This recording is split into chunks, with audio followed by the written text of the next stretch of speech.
What's up, my fellow small business supporters? I'm Savvy, and welcome back to Savvy Writes Books, the channel where we talk about books and business. Today, we are going to be visiting one of the old CEOs that we've covered on this channel once in the past that not a lot of channels have been talking about. Someone who for a long time was beloved for being hashtag not like other CEOs, the pick-me CEO, if you will. He's not corrupt like those other CEOs out there. He really cares about standing up for what's right, or does he? We're not so different, you and I. A couple months ago, I did a video about Dan Price, CEO of The Price is Right. Just kidding, The Price is not right. The price is wrong, bitch. Or at the very least, Dan Price is not right because there is something very, very wrong with him. Dan Price is the former CEO of Gravity Payments, a credit card processing company who gained fame back in 2015 when he announced that everyone at his company, regardless of position, was going to make a minimum salary of $70,000 a year, claiming that he based that on this study that was done about how much money people needed to be truly comfortable and happy. Which, regardless of his motivation for doing it, which we will get into more later, and in my previous video on him, I did talk about how it might have been because his brother was actually suing him for paying himself too much in the first place, but there's some dispute about that, okay? But regardless of the reason why he did it, I think we can all agree that it was a net benefit to have more people at this company making more money. So, regardless of the why, the what was still good, right? Well, as it turns out, no, Dan Price has not been doing quite so good for himself because of a lot of controversy he has found himself in lately. That has led to him, during this past week on August 17th, deciding to actually resign and step down from Gravity Payments, the company that he had originally founded with his older brother Lucas back when he was only 19 years old. So, what caused all of this, and what is going on with Dan Price? Stick around, and we're gonna talk about it. Get you some nuts. There was lots of memes. Makes me wonder if I should take up lesbianism. Chicago. You guys asked for it. Hey everyone, welcome back to my channel, or if you're new, welcome for the first time. I'm Savvy, and this is Savvy Writes Books, the channel where we talk about books and business. Today is going to be focused on business as we give some updates about the controversies going on with a somewhat controversial CEO. However, next week on Friday, we are going to talk about his book, Worth It, which I just finished reading and will be reviewing next week. I had a lot of mixed feelings about this book, just knowing kind of what I know about him now, but we will be talking about that book next week, so there is a book review coming along with this business discussion. Stay tuned. But if you're new here, please don't forget to subscribe because multiple times throughout the week I post new videos all about books and business. Quick thank you to all of my Patreon supporters who have been wonderfully supportive of this channel. Everyone, don't forget to check out the description below where you can see Patreon supporters who give $5 a month and up, and they can link their own small businesses, their own social media, causes they care about, whatever they like, all those kind of things. And while you're already looking in the description below, you might want to keep an eye out for today's sponsor. Today's video is sponsored by Magic Spoon, which is the high-protein cereal I've been eating for breakfast almost every day for more than 6 months now. A lot of you have probably been following my workout journey during the past year, and one of the things I've talked a lot about is how I've needed to add more protein throughout my day. Before I started eating this cereal, I honestly didn't have much of a good habit for eating breakfast daily, let alone a high-protein breakfast. I'll be honest, I just didn't have the time or motivation to cook eggs and clean a pan. I needed something easier. Now I look forward to pouring a bowl of the cinnamon flavor in the morning to get some protein at the start of my day. A serving of Magic Spoon cereal has about 140 calories, 13 to 14 grams of protein, and only about 4 to 5 net grams of carbs in each serving. They have 0 grams of sugar per serving, with the exception of the honey nut flavor, which has 1 gram of sugar per serving because it uses real honey to make it. I also love that Magic Spoon is now making cereal bars as well. I like to use them as a snack in the morning when I'm walking chewy or taking my walk over to the gym. Magic Spoon cereal bars have 1 gram of sugar, 10 grams of protein, 4 net grams of carbs, and only 130 calories per bar. They're also keto-friendly, gluten-free, grain-free, soy-free, and low-carb. So click the link below to get some Magic Spoon cereal today. You can build your very own variety box and use my code SAVVY for $5 off. You can choose from the best-selling flavors like cocoa, fruity, frosted, peanut butter, cookies and cream, and maple waffle, plus other awesome flavors including honey nut, blueberry strawberry muffin, and cinnamon roll, my favorite. You can also add the cookies and cream and cocoa peanut butter flavor cereal bars to your variety box as well. And Magic Spoon is so confident in their product, it's backed with a 100% happiness guarantee, so if you don't like it for any reason, they'll refund you your money, no questions asked. Magic Spoon is now also shipping to Canada and the UK, as well as within the US. So click the link below and use the code SAVVY for $5 off, or go to magicspoon.com/savvy to save $5 on your order today. Thank you again to Magic Spoon for sponsoring today's video. Thank you to Magic Spoon for sponsoring this video. Now let's talk about Dan Price. So this is Dan Price's famous Twitter account. He often went viral on Twitter as the pick-me type of CEOs, as we talked about, the not like other CEOs. He's the ethical CEO out there. Even his Twitter bio, take a look at it. Look at it! It's ugly, isn't it? You look at it! Even look at his Twitter bio. It says, just trying to stand up for the underdog. Now that's nice, isn't it? So why on August 17th did he tweet the following image announcing his resigning from the company? Dear colleagues, today I resigned as CEO of Gravity Payments, the company I founded 18 years ago. Tammy Kroll, our longtime chief operating officer, has been named the company's new CEO. My number one priority is for our employees to work for the best company in the world, but my presence has become a distraction here. I also need to step aside from these duties to focus full-time on fighting false accusations made against me. I'm not going anywhere. Then he also made this post about how he's proud of what they did and how the company has improved a lot of people's lives and all of the good stats that the company's had since then. And before we go into what these accusations are against him and what allegations have been put forth, I do want to say, first of all, regardless of whether Dan Price himself is guilty or not guilty of these things, I think it shouldn't go to discount the impact of actually raising employees' wages, if that makes sense. So just because someone like Dan Price, who was kind of doing this, at least in my opinion, it does look like he was doing this to inflate his own ego, doing it somewhat as a marketing technique. Now, I can't read his mind. I don't know exactly what he's doing, but based on some of the things we're going to look at, it does seem like his intentions may have not been great. I don't want that to discourage other business owners out there from following his example in terms specifically of the benefits and the salaries that he provided employees. In his book, which we're going to review next week, he does talk about how other CEOs had talked to him after he raised a bunch of his employees' salaries and said, this was a great idea. I decided to implement it in my office as well. We've seen greater productivity. So I don't want to say that every single thing he did was bad, because him raising his employees' salaries is still a good thing. Broken clocks right twice a day, all that kind of stuff. You can talk about the most evil person in the world, and at the end of the day, if they drank water this morning, it's still not a bad idea for you to drink water, because it's still going to hydrate you. I hope that makes sense. So I just want to make that clear that I'm not out here trying to say that his choice to raise employees' salaries was bad. Actually, I think that was a very good choice, but the situation surrounding it is a little shady, and what we're going to take a look at next regarding why he decided to resign from the company is also quite shady. So a little warning before we move ahead into the next part. The reason that he is resigning and the allegations that he's going to be spending his time now fighting instead of running the company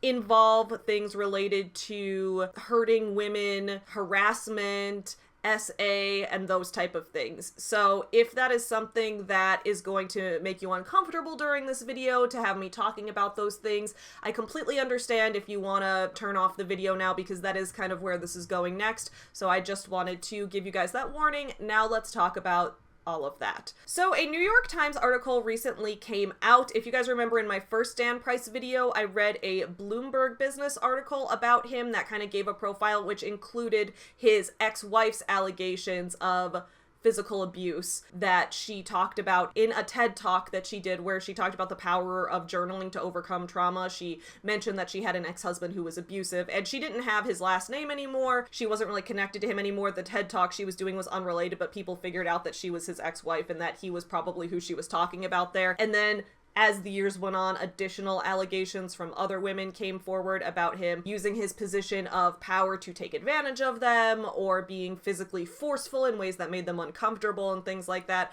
So we're going to take a look at this New York Times article that kind of breaks it all down. It's interesting the tweets they decided to start it off with. Lifting someone out of poverty is the most effective antidepressant in the world. And I mean, that's true. Again, I think that what he did with the salaries was still a good idea, even though we're going to see what kind of stuff came out against him. Social allows him to control the narrative, so that's what a former employee said. Dan posted on LinkedIn saying, in the unlikely event that you are falsely accused, remember that it will be much easier for you to overcome false allegations than it will be for actual victims to overcome the trauma of harassment or assault. So here we've got Dan Price basically doing, I don't know if I want to call it like the male feminist thing, because I don't want to say that male feminists are bad, because I think they're good. I think it's good to be an ally to other people who are struggling with something that you might not be struggling with. But this is a thing that we often hear a lot from men who are out here saying, yes, I support women, I support the Me Too movement, I support believing women in their allegations.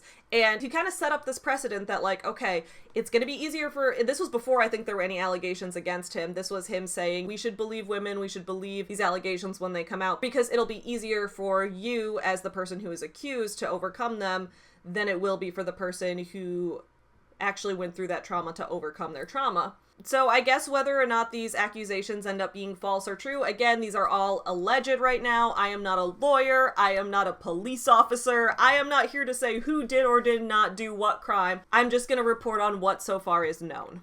One of his girlfriends says, I am tired of being the head of the harem. So here is the article by Karen Weiss. I believe that's how you say her name. She posted this on Twitter as well. And I want to give a shout out to her because she also posted a link to it that was not behind a paywall. And I thought that was really awesome because I don't have a New York Times subscription. So it was really good to see her making this available. So shout out to a good journalist doing good journalist work. Social media was a CEO's bullhorn and how he lured women. Okay, so as we just talked about, Dan Price was pretty big on Twitter. That's actually where I first found him. I didn't know anything about Gravity Payments because that's not the credit card processor that I use for my business. I usually use Square, not sponsored, but that's the one I've been using just because it was easy to implement on my phone. So I actually hadn't heard of him as a businessman in the first place. The first place I heard of him was on Twitter, I believe during when the COVID pandemic first started, and he was tweeting about how raising his employees' salaries actually helped the company do better. And as a business owner myself, I was looking for other business owners to follow who I thought were doing things in an ethical way so that I could learn from them and try to follow their example. So he was someone that I was interested in learning from, and a lot of the things he said about business I thought were intriguing. Again, that's why I was interested in reading his book. So I learned about him from social media. A lot of people that I know online also learned about him on social media and were fans of him and things like that. So let's see what happened. Dan Price was applauded for paying a minimum salary of $70,000 at his Seattle company and criticizing corporate greed. The adulation helped to hide and enable his behavior. All right, let's take a look. Casey Margis, a model and artist, first learned about Dan Price in 2020 the way many people do, through social media posts that celebrated his progressive politics. Same way that I learned of him. 5 years earlier, Mr. Price had propelled himself to an unlikely position for the head of a 110-person payment processing company when he told his employees that he was raising their minimum pay to $70,000. His announcement was covered by the New York Times and NBC News. Esquire did a photo shoot. He made appearances on The Daily Show and at the Aspen Ideas Festival. So he quickly did get wrapped up in a media storm, and in his book he does talk about that a little bit, and I also talked about it a little bit in my previous video. He was making it out kind of like, oh, I didn't expect this media storm, I didn't want this media storm. His brother, who he was having some legal issues with, was saying, yeah, he absolutely wanted all this media attention because it was going to help the company look good. What is the truth? I don't know if we as the public will ever fully know. By the time Miss Margis discovered him, his reputation and following online had grown even more. His self-styled role as a CEO speaking truth about corporate greed resonated with a wide audience. His posts on social media had been liked tens of millions of times. He joked with Kelly Clarkson on her daytime talk show with Lionel Richie looking on. He introduced Andrew Yang to a Seattle crowd during Mr. Yang's presidential campaign. Well, I thought that was interesting because if you guys remember in 2020, Andrew Yang was the guy who was really big on introducing universal basic income as a concept, and even on the back of Dan Price's book here, it has a quote from Bernie Sanders, not about the book itself, but about Dan Price's practices as a CEO, where it says, at a time of massive wealth and income inequality in our country, Mr. Price sets an example that other companies should learn from. So when it came to these political candidates that were fighting for UBI like Andrew Yang was, or fighting for universal health care like Bernie Sanders was, and things like that, a lot of them were getting behind Dan Price as someone who seemed to be using business as a way to try to bridge income inequality, whereas a lot of other corporations didn't seem to care much about that. Mr. Price was a young, handsome executive whose worldview spoke to her, a real live influencer on social media who criticized the excesses and arrogance of other business leaders. He posted a seemingly endless stream on Twitter, Instagram, and LinkedIn saying the right things about inequality, about mental health, about women. After Miss Margis liked one of his Instagram posts in 2020, Mr. Price, who was 35, messaged her, Happy Valentine's Day, beautiful. Miss Margis, who was 27, ignored the message initially, but replied back early last year after friends in a group chat once again shared one of his tweets. You're wonderful, she wrote. Soon, they were talking regularly. Mr. Price visited her near San Diego and flew her to Seattle, but what started as a whirlwind courtship ended 3 months later with an accusation of this thing, S.A., if you're just listening to it, but I'll highlight it on the screen. I'm not going to say that out loud. It'll get demonetized. So it was a little creepy from the get-go. It sounds, I don't know if there were other interactions in there that the article just didn't go into detail about, but from the start, she liked one of his posts. I've liked his posts in the past, I'm pretty sure. I think tons of people have. That message of Happy Valentine's Day, beautiful, sounds like it came out of nowhere, which is kind of creepy, but then again, you know, of course we don't have his side. On Monday, the police in Palm Springs, California said they had referred Mrs. Margis's case to local prosecutors, recommending a charge of S.A. of a person who was intoxicated, potentially against their will. Prosecutors in Seattle earlier this year charged Mr. Price with assault in another incident. After responding to questions earlier in the day from the New York Times, Mr. Price tweeted that he had resigned on Wednesday evening as chief executive of his company, Gravity Payments. He wrote that he had become a distraction and needed to focus full-time on fighting false allegations made. There were warning signs about Mr. Price, but Miss Margis did not see them. When she did a Google search, many of the top results for Dan Price were his own social media accounts along with flattering stories. Buried was the reason he had, for a time several years ago, nearly vanished from public attention. An article I wrote in 2015 for Bloomberg Business Week revealed that his story about the pay raise had notable holes and that his former wife had accused him of DV. That's where I knew Karen Weiss, the journalist, name from. She wrote the Bloomberg Business article that I reacted to in my other video. Dude, Karen Weiss over here is doing the Lord's work. This is the one good Karen. I once made a house of Karens on The Sims, and this would be the good Karen. This is the not like other Karens. We support Karen Weiss, the journalist, over here. Overnight, the attention largely dried up, but Mr. Price found an antidote to obscurity: social media. Tweet by tweet, his online persona grew back. The bad news faded into the background. It was the opposite of being canceled. Just as social media can ruin someone, so too can it, through time, persistence, and audacity, bury a troubled past. Mr. Price's internet fame has enabled a pattern of abuse in his personal life and hostile behavior at his company. Interviews with more than 50 people, documents, and police reports show. He has used his celebrity to pursue women online who say he hurt them both physically and emotionally. Miss Margis is one of more than a dozen women who spoke to the New York Times about predatory encounters with Mr. Price. So the numbers just keep going up. I remember when I first read that other article, just hearing the allegations from his ex-wife and thinking, oh God, that sounds terrible, because if you remember from that other video, the type of violence that she accused him of was pretty scary. It was really terrifying. And I'm likely to believe her, even though I don't know either of them as people, but I'm looking at this and saying, well, if this is true, this is pretty terrible. And now just more and more stories are coming out. They're piling up. It seems to be a pattern of behavior for him. So I'm starting to give him less and less benefit of the doubt on this. So here's an example on Twitter of him being pro-woman, where it says, a male president was so angry he lost that he incited a mob against the U.S. Capitol. I never want to hear again that women would be too emotional to be president. So him basically doing a tweet saying, I support women in positions of leadership and power. And within his company, he does seem to have shown that. The CEO who, I don't know if he appointed or if she just stepped up, but the CEO who is now in charge of the company after he left is a woman. In his book, he talks about a lot of women employees. And I do appreciate that in the book, he doesn't bring them up as like, I hired these people because they were women. He doesn't seem to be trying to play the overinvested ally role there. So it does seem like he just genuinely hires women for his company and things like that. So I will say that there are places where he seems to put it into practice, but then again, with some of these allegations we're seeing, very well could be a way to cover things up. Again, I can't read anyone's minds. I can't speculate on what someone's intentions were for something, but this is pretty scary to see how many people are coming forward. Social allows him to control the narrative, said Ryan Perkle, who spent almost 7 years running marketing for Mr. Price's company. In his statement to the Times, Mr. Price said that he had never physically or SA'd anyone, and that the other accusations of inappropriate behavior toward women in the story are simply false. Mr. Price added that descriptions of him as a toxic boss were inaccurate. Making Gravity an outstanding place to work is my top priority, he said, and I believe I'm achieving that goal. So this is from the journalist's perspective. I first met Mr. Price in the fall of 2015 after he and his wage-raising story were seemingly everywhere. Though his business was obscure, Gravity made a few $1 million a year in profits processing credit card payments, job applications, and customers flooded in. Mr. Price was a charismatic messenger in a moment moment of growing inequality, but the story he was telling the public didn't add up. Mr. Price told the media that his brother, who co-owned Gravity, sued him after the wage increase and implied that it was retribution for reducing their profits. Court documents show that Mr. Price's splashy $70,000 wage announcement took place after the lawsuit was initiated. And that is what seems to be true, that the lawsuit, his brother had sued him first and then he initiated the $70,000 wage. Now, we cannot know for certain whether one was related to the other. He may have been, as he says in his book, basically, he was already planning to do that.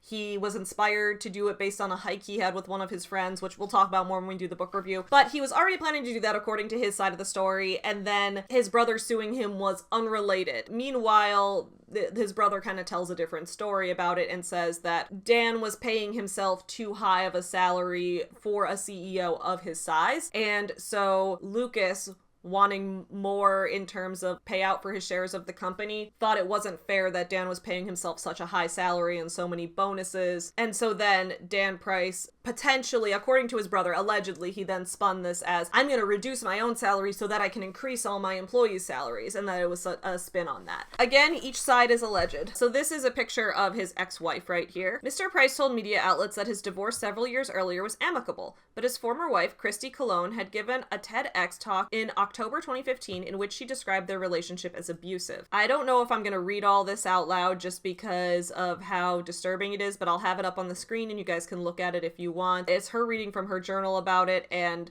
it's pretty graphically violent, and she talks about locking herself in a car to get away from him because she was scared of what he might do. Mr. Price said those incidents never happened. The video was never made public. Mr. Perkle said that at Mr. Price's direction, he contacted the University of Kentucky, which hosted the TEDx talk, saying the presentation could be defamatory. The university said it simply decided not to post the video. Mr. Price denied that he directed Mr. Perkle to contact the university. Mr. Perkle said he deeply regretted his role in preventing the video from becoming public. When the Bloomberg Business Week article ran in December 2015, the reaction was swift. Mr. Price lost a $500,000 book contract and the Hollywood talent agency WME dropped him. Oh, that's interesting. Did he, because this book came out in 2020, so it's possible that he had a book contract in 2015 and the book didn't come out till 5 years later because he lost the contract. That's interesting. And I believe the book was published by his own company, which you guys know I support people publishing things through their own companies. In fact, I prefer it and think it's a cooler business model. But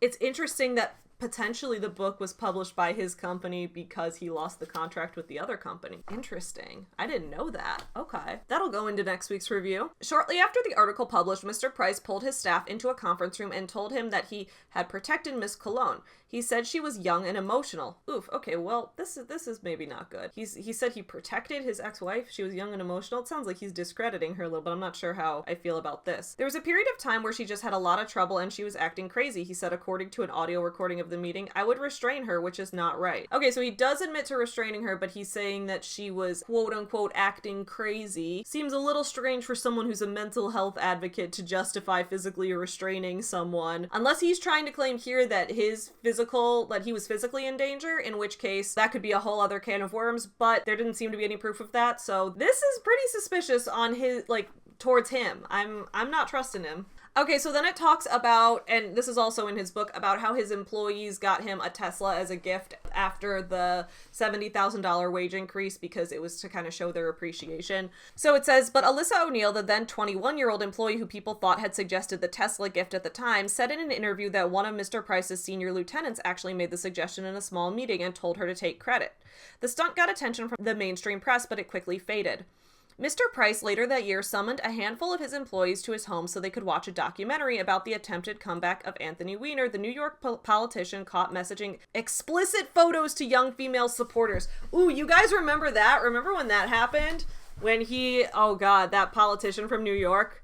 Oof. So he invited his employees to his house, into his bedroom, to watch a documentary about the comeback of someone who got in trouble for... Interesting. Okay, this is sus! Where's the Among Us characters? This is extremely sus! Mr. Price reclined in bed, healing from knee surgery, as his staff sat on the bedroom floor, according to several people present. He asked what they learned about drowning out negative news. He is definitely obsessed with how seemingly you can just become famous, said Mr. Doe, who I believe is one of his employees. So I don't want to say right off the bat that it's in all cases inappropriate to have your employees to your house for something, because I don't think that's true. And I think that there's nothing wrong with making friends with people at work that turn into genuine friendships. And I also don't think it's a problem to work with people who are genuinely your friends, even if in a certain situation you are their boss. You may have hired them because you thought they were the best person for the job, even if they are also someone you consider a friend. It's not clear here if this is an inappropriate... This situation sounds inappropriate to me. However, I can also see it being a thing where it's like, oh, okay, just a group of friends hanging out outside of work. If this handful of employees were truly friends of his, that he and they all considered themselves legitimate friends outside of work, this could be different, versus if they were mostly work friends and he invited them into his bedroom, then that's pretty creepy. Again, I don't want to judge without knowing the whole situation, but that does come off pretty creepy to me, especially with the content of what they're watching, but okay. Now, actually, you know what? I'm not giving Dan the benefit of the doubt, because within the context of all these things that came out about him, this seems to be yet another red flag. When you put it all together with everything else, it's fucking creepy. Yeah, sorry, Dan. Mr. Price turned to social media where he could control his message. With each post about out-of-control CEO pay and stagnant wages, his following grew. Again, that's how I found him. By 2019, America's best boss was on his way back. The Wall Street Journal included him in a group of luminaries, and Nick Kristof profiled him in the New York Times opinion section. Mr. Price didn't write most of his posts himself. He hired a ghostwriter, Mike Rosenberg, a former reporter who resigned from the Seattle Times after... Oh my god! Oh my god! So at first I'm like, oh, a lot of those tweets he didn't even write himself? Like the ones that got him famous, those weren't even his ideas? And then I'm like, okay, well, to be fair, a lot of people who are CEOs do work with a ghostwriter. So as long as they're ideas that he personally approved and the ghostwriter was fairly compensated, who cares, right? Not a big deal. However,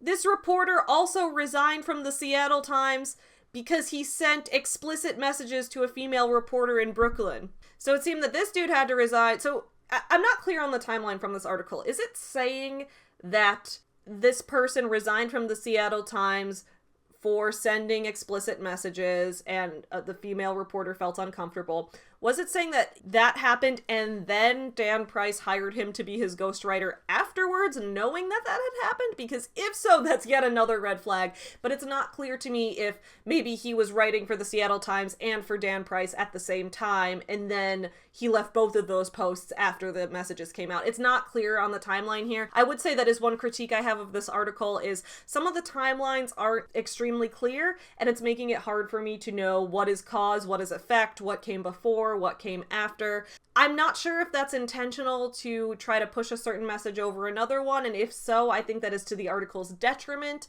because it seems like Dan Price has enough red flags around him already that you can paint a pretty clear picture without having creative ways of writing things. Again, I just think the article being clearer and more detailed would be a way for it to hit home even harder. However, I still do think this is a great article. Oh, wait, never mind, right here. Sorry, I should have read on first. We had employees that were livid about his hiring, said Bobby Powers, Gravity's former head of human resources. Mr. Rosenberg declined to comment.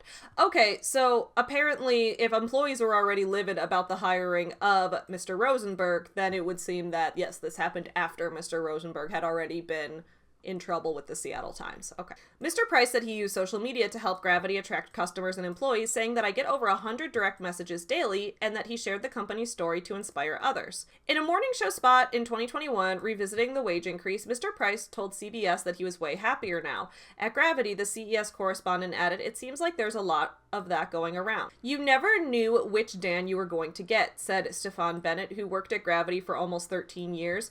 He and others said Mr. Price was an unpredictable leader. Small incidents made him snap. Do you guys think Dan is the new Dave over here? Because if you remember, 3 Fridays ago, I reviewed Jeanette McCurdy's book, I'm Glad My Mom Died, and we talked about another Dan who was pretty creepy, especially with minors. So it seems like there's Dans, there's Daves. We've talked about, we do the Deep Dave series on this channel where we dive deep into Daves, and sometimes I'm like, Dan's only 2 letters off from Dave. And then I'm like, well, to be fair, Savvy is also only 2 letters off from Dave, so like, am I a toxic Dave too? I don't know. But I don't know, maybe we need a Deep Dan series. What do you guys think? Jen Peck, who held a top role at Gravity, found it so troubling, her doctor eventually wrote a note to Gravity recommending she quit for her own physical and mental well-being, calling the environment hostile. Ms. Peck is now a director of engineering at the real estate site Redfin. But Mr. Price's profile made leaving the company difficult. Corinne Ward, who spent almost 5 years in company leadership, said it felt like a part of you was giving up on this thing you had been promoting. Before he announced his resignation, Mr. Price suggested 9 Gravity employees I should speak with. Most said they didn't know him well, enjoyed their work at the company, and described him as a boss who had taken feedback that he could be too forceful. In April 2021, 3 months into their relationship, Miss Margis met Mr. Price in Palm Springs. Along the calming rush of the... Oh no, I don't know how to pronounce that, I'm so sorry. So basically, they went on a nice romantic hike. But then he took out his phone to check Twitter. His message celebrating the 6th anniversary of the wage increase got 180,000 likes, and other media, including A Piece in People, shared his story. The next morning, Mr. Price had to make a call and demanded that Miss Margis leave their room, she said. Wearing just a bikini and cover-up, she protested, but he insisted. For hours, she was locked out, killing time by messaging friends. That's kind of weird. Drop him, one friend wrote back. It's a no from me, dog, another agreed. Got some Randy Jackson American Idol memes there. Mr. Price found her by the pool and leaned in for a kiss, she recalled. She rebuffed him. He snapped and said that she was not a good listener and didn't understand him. He said it is so hard being him in the world because of his intelligence. Oh no! One of those men who thinks he's very smart. Remember Tom Bilyeu? We talked about him and how he had so, like, I don't know. I don't want to say this is just a men thing because women can definitely do this too, but I don't know, I think I'm a smart person, but when you talk about like, oh my god, it's so hard being me because I'm just so smart, I'm smarter than everyone, I know more than most people. Once you get that line of thinking, it starts to take on maybe a Dunning-Kruger effect type of thing. At least it feels that way. A lot of times you fail to notice your own limitations, and it can become toxic pretty quick. Check out r/I am very smart. That's what this feels like. This account of what happened next was detailed in interviews with Miss Margis, a police report, contemporaneous messages with friends, and interviews with 3 people she spoke with soon after. Miss Margis returned to room 423, where she took a cannabis edible to counter insomnia, something she's regularly done since being at the 2017... She was at a violent event in Las Vegas, and now has to take edibles to sleep. Dude, I feel bad for her. She's been going through a lot. Anyway, so she had taken this edible. Mr. Price then returned and tried to initiate sex, and this is where she was like, nah, dude, I'm going to bed. I do not want to have sex. So she says, no, I just took an edible and I'm going to bed. We'll talk about this in the morning. Oh god! Okay, I'm not gonna read this out loud, but I'll have it up on the screen if you guys can read this, but basically, in summary, what it's saying is that she tried to go to sleep, and then she noticed that he was trying to forcibly still initiate that type of contact with her. So, SA, basically. I'm trying to speak in monetized friendly terms.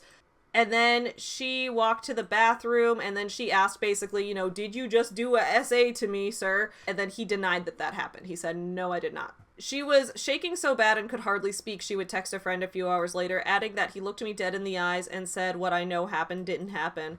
Oh god, that's terrifying. She told Mr. Price she felt pain. There's proof here. Then he said, oh my god. He literally said it was just the tip. According to the police report, Mr. Price boasted that no one believed Miss Cologne's allegations of abuse because who he is, and that no one would believe her either. Jesus Christ. Mr. Price retreated to the front desk, demanded a new room, and provided what the manager told the police amounted to a backstory that his girlfriend felt uncomfortable about falling asleep during sex, the manager recalled, so he opted to leave her alone in the hotel room. So he's out here saying, you know, okay, she felt uncomfortable because she was falling asleep while we were having sex, and she's here saying, no, I never consented to do that in the first place, I just wanted to sleep, and he forcibly, Jesus, oh my god, that's horrifying. The next morning, she texted her friends that she might need them as witnesses, so then she did the police report and all of that. Oh my god. 2 days later, Miss Cologne, Mr. Price's former wife, was checking Instagram when she got a message. I'm reaching out and hope this is not triggering in any way, Miss Margis wrote. Miss Margis went on to say that Mr. Price had SA'd her and that she believed Miss Cologne's every allegation. It wasn't the first time that Miss Cologne had heard from women about bad encounters with Mr. Price. Okay, so, once again, allegations are piling up. Oh god, this is really bad. Miss Cologne had relocated across the country and tried to move on. But escaping Mr. Price's presence was impossible. Even her own therapist had told her she had seen friends and share his posts on LinkedIn. That's gotta be really hard when someone who treated you so badly in the past is someone who is popular online and a lot of people love and a lot of people don't believe you, and you maybe don't necessarily want to be in the public eye about it. I feel terrible for both of these women and any other women that are about to come up in the article too. Ms. Marges said she had considered telling her story publicly. I want to do all I can to make sure he never harms another woman again in his life, she wrote, but feared he would come after me. Eventually, Ms. Cologne connected Ms. Marges to a man named Doug Forbes, who had been blogging about Mr. Price for years. Mr. Forbes had wanted to make an uplifting documentary about Mr. Price, but fixated instead on what he alleged to be fraud. Gravity defended its practices in a Facebook post. So that's a whole other can of worms, it looks like. Mr. Forbes published posts, often running thousands of words long, about how Mr. Price had tried without success to get more than 30 news organizations, including the Times, to run them. But if someone Googled the right terms, his blog would show up. He heard from Ms. Marges and posted an anonymized version of her account last August. So there's Dan Price right there in his Thor cosplay, as usual. Mr. Price said on Wednesday that he believed that Mr. Forbes was funded by a competitor whom he declined to name. Mr. Forbes called the claim irrefutably false.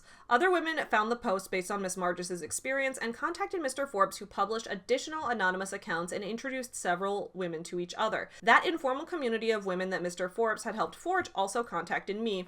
Me, they're referring to Karen Weiss, the journalist. But there were even more women. In all, more than a dozen described predatory behavior. More than a dozen women, you guys. So when I did my first video on Dan Price a couple months ago, I believe there were 3 specific cases. We talked about his ex-wife, Christy Cologne, who was talked about in this as well, who had accused him of violence. And then we talked about Casey Marges, who's the woman who accused him of SA in the hotel room. I don't believe the article had her name in there, so I didn't know her name when we talked about it then, but we talked about her briefly. And then there was also another one where he did some intoxicated driving, and there was a woman that he forcibly tried to initiate contact with while intoxicatedly driving. So this dude's dangerous. Mr. Price messaged Serena Jowers, a fitness coach near Seattle, in December 2020 after she liked some of his posts on Instagram. On their third date, Ms. Jowers said he pulled up videos on Pornhub to show her what he liked. That's weird. I don't want to be judgmental if, again, everything is about consent, okay? So if you and your date or your partner or whoever both say, hey, yeah, let's watch some porn together. Let's do it. Whether it's the first date, whether you just met, if you both consent, it's not my business. Do what makes you happy. It sounds like she was creeped out by it though. So when you do that, when the other person doesn't consent to it, then you're being a fucking creep, dude, okay? So Dan Price is a creep. Oh my God. After she resisted watching pornography, okay, so she didn't even want it. Dude, what a gross man. He pressured her into having sex. She realized he was touching her with only one hand and then saw him holding his phone. He was recording them. Miss Jowers jumped up and grabbed the nearest blanket, yelled at him, and fled. The next morning, she texted him saying the filming made her feel like she was not in control of her own body. I want you to delete any video or pictures you took, she wrote. I'll do that, he immediately texted back. 3 other women, 2 of whom he also first messaged on social media, also told me that they learned Mr. Price secretly filmed them. That's gross. That is not okay. Oh my God. Everything is about consent, you guys. If you want to make a video, a sexual video with a partner, if you both consent to it, great. But to do it without the other person's knowledge, that's its own form of SA. That's disgusting. One girlfriend who asked that I not use her name said Mr. Price would invite beautiful young women he met on Instagram to join them on his yacht, where she felt expected to entertain them. I'm tired of being the head of the harem, she wrote in her journal. 3 times he had sex with her in the middle of the night without her consent. Jesus. When they argued, she said Mr. Price would oh my God. She said he would grab her hand and put a pulse monitor on her fingertip. His heart rate never was elevated, so he could make good decisions, he would say. Her pulse would race, so he said she was irrational. So remember that tweet he had earlier where he said, I never want to hear anyone say that women are too emotional to be president, and after a male president, Trump, just incited this riot or whatever. Remember that? So he was basically saying, you know, I support women. I believe that women aren't just irrational, emotional beings. But then in his actual personal life, when it came to interacting with his girlfriend, he would allegedly track their heart rate. He would track their pulse to see if their heart rate was too high and claim it made them too emotional. That is so manipulative. That is straight up emotional abuse. That is full on abuse. That is trapping your partner into a position where they have no way out, because nothing they say can be believed by you in that case. There's no way to have a fully rational discussion because they won't believe that you are in a rational state of mind. It's kind of like gaslighting when people talk about you're making people question their own sense of reality, purposefully trying to make people think that your perspective can't be trusted. That's psychological torture right there. The day after she confided with a friend whom I spoke with, the friend was on a plane to help her grab things from Mr. Price's house and yacht and leave. Mr. Forbes shared information about the Palm Springs incident with employees at Gravity. The news roiled the office. This is supposed to be a company that holds itself to a higher standard, said Dan Ludwig, who worked there for a year and a half, but it kinda reeked. Mr. Price took a leave of absence in the fall of 2021, but at a company meeting last November, Mr. Price, who was the company's sole owner and board member, now his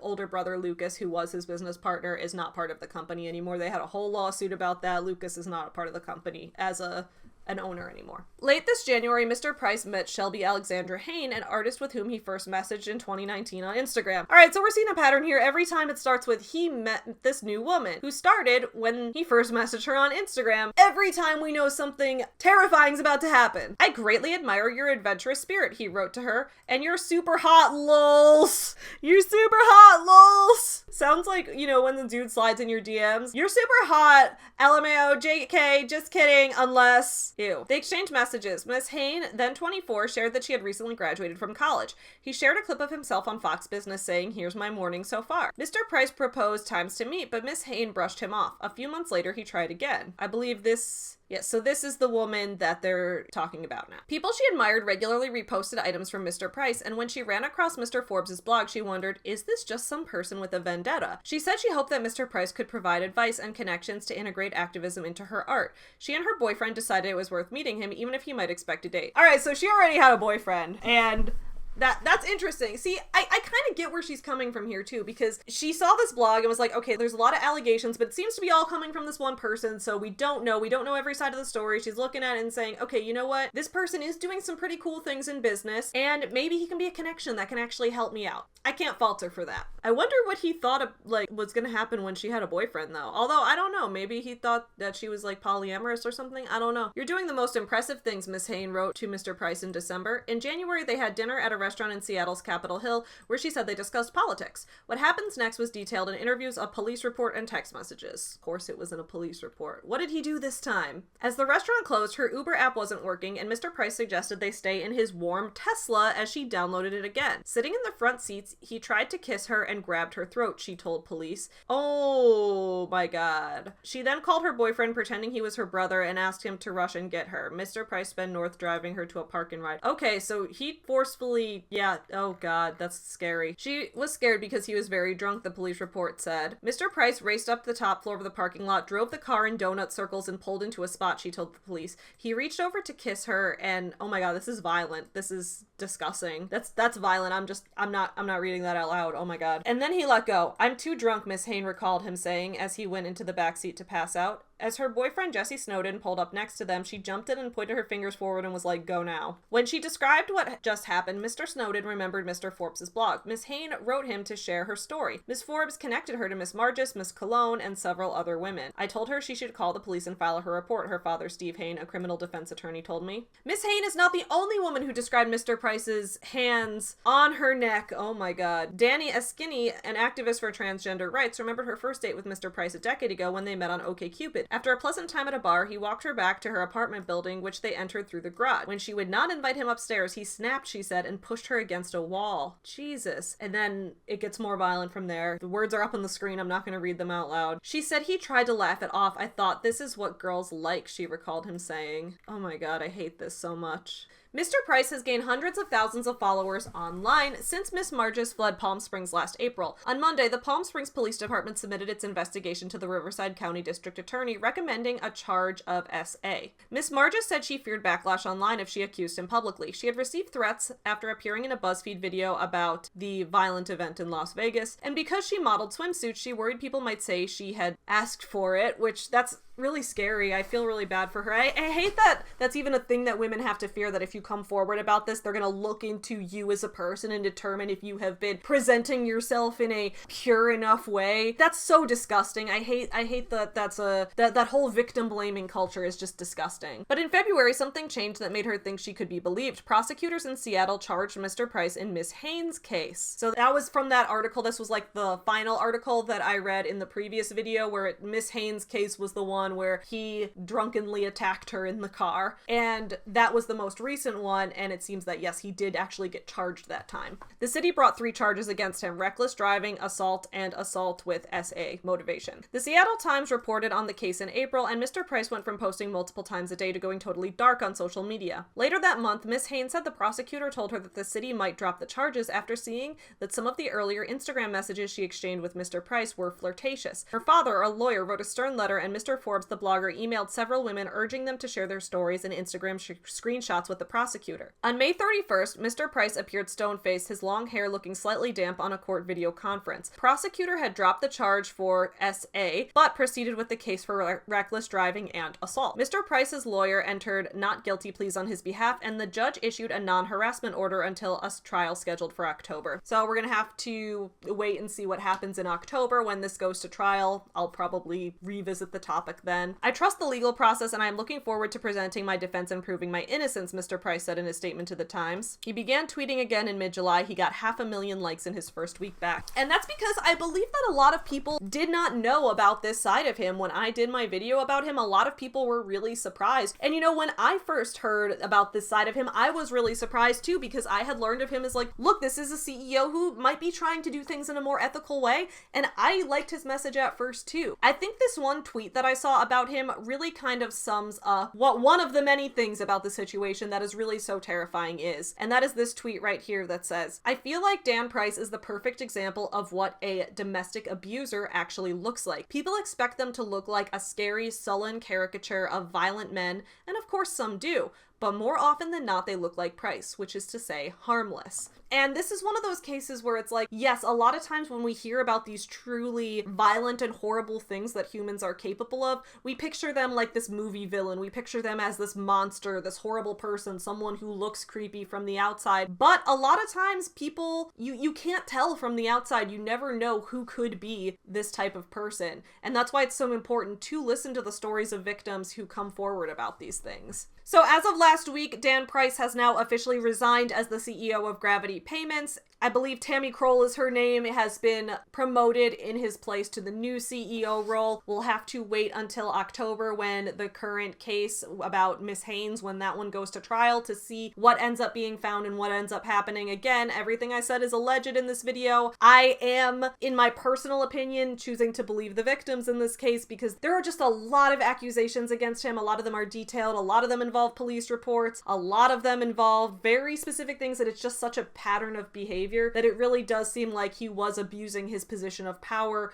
to get things from women and to treat women in a disrespectful and in some cases even truly violent way. So with all of that in mind, I'm going to be reviewing his book next week, and that will be an interesting frame to have as I go through this because I did mark up a lot of pages. I marked up a lot of what he said, but now knowing those specific details of everything that happened, it puts a lot of things in a new light and really makes me question where he's really telling the truth in this book versus where he's embellishing to make himself look a little better. So we're definitely going to look through this next week with an extremely skeptical eye. So I hope you'll join me then. I appreciate you guys sticking around for this video. I know it was a much heavier topic. We will have some funny videos next week, as well as more videos about heavier topics because there's a lot of weird stuff going on in the world. But I appreciate you guys being here. I appreciate my sponsor of this video, Magic Spoon, as well. Thank you guys for joining me on this Friday. I'll see you guys again next week. In the meantime, please keep on supporting small businesses and have a great start to your weekend. Bye.